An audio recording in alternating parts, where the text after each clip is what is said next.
Hi there guys, it's Jared Griffiths here, and I'm going to review the movie Ghostbusters 2, the second one there. Yeah, this is 1 and 2, so this movie stars Bill Murray, Harold Ramis, Dan Aykroyd, Ernie Hudson, Peter MacNicol, Rick Moranis, Sigourney Weaver, and Annie Potts. And basically this movie is like about the Ghostbusters from the first movie, basically retired from the Ghostbusters because they're sued by property damage.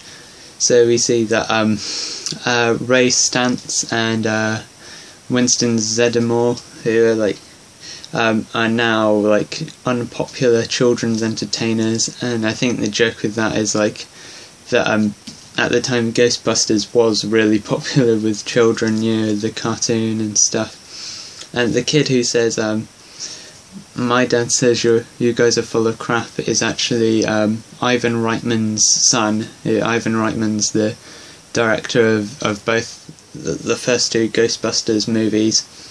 And Egon Spengler is still a scientist, you know, working in the lab.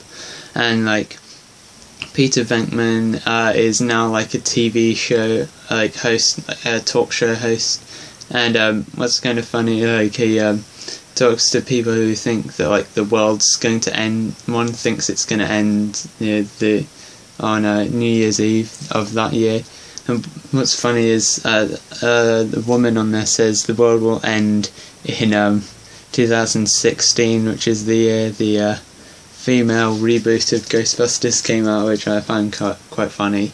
So they go back into the business because they find this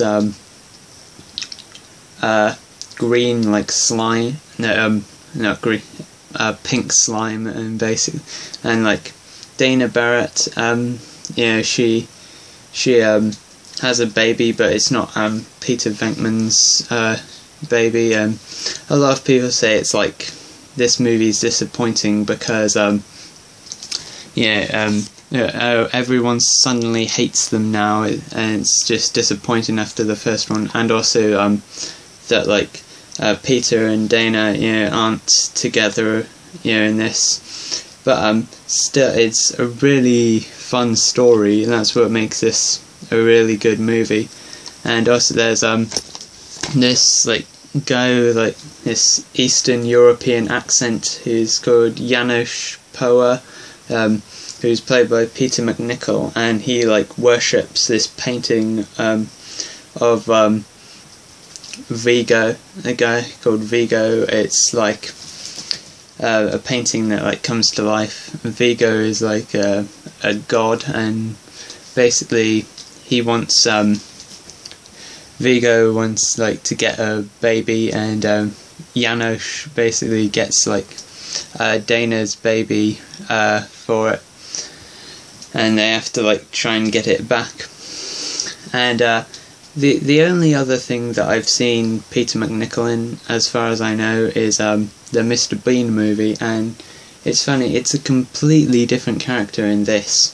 It's really quite, you know, weird seeing these two completely different characters but with the same face, you know.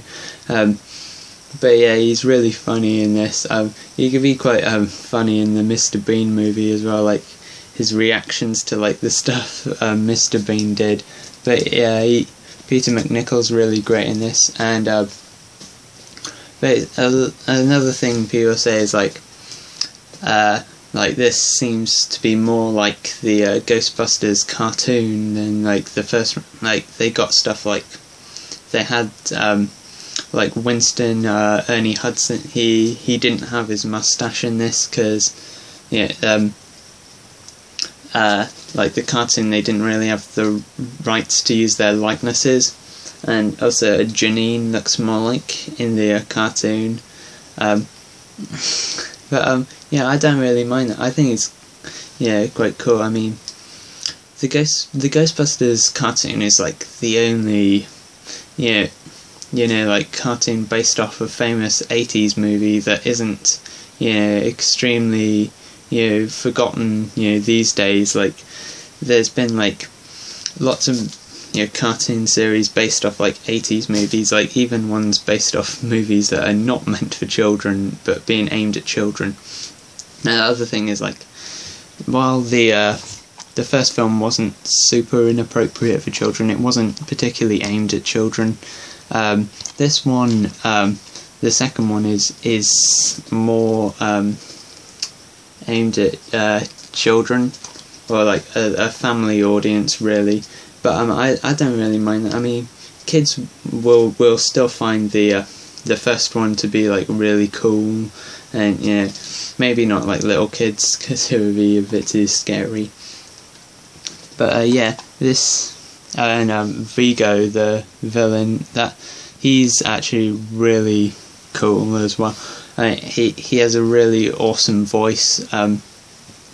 It's a different actor who's playing him to the voice, because the actor who was that was Wilhelm von Homberg or something, and it was who was a German boxer, because he had such a thick German accent. They dubbed it over by Max von Sydow, who's Swedish. But yeah, the second one, not as good as the first one, everyone says, but most sequels, well, a lot of sequels aren't as good as the first film, really. And this one has like the disc of Ghostbusters 2 has 2 of the cartoon episodes on there, if you see, as special features. So yeah, that's pretty good. So yeah, highly recommend checking out both of these movies. And oh yeah, the Ghostbusters theme is of course fantastic. In this one they have like kind of a rap kind of remix of it. That I'm not a big fan of that, but definitely much better than the Fall Out Boy version of the Ghostbusters theme. That thing is fucking awful. Okay, yeah, both these movies are great. Check them out and bye.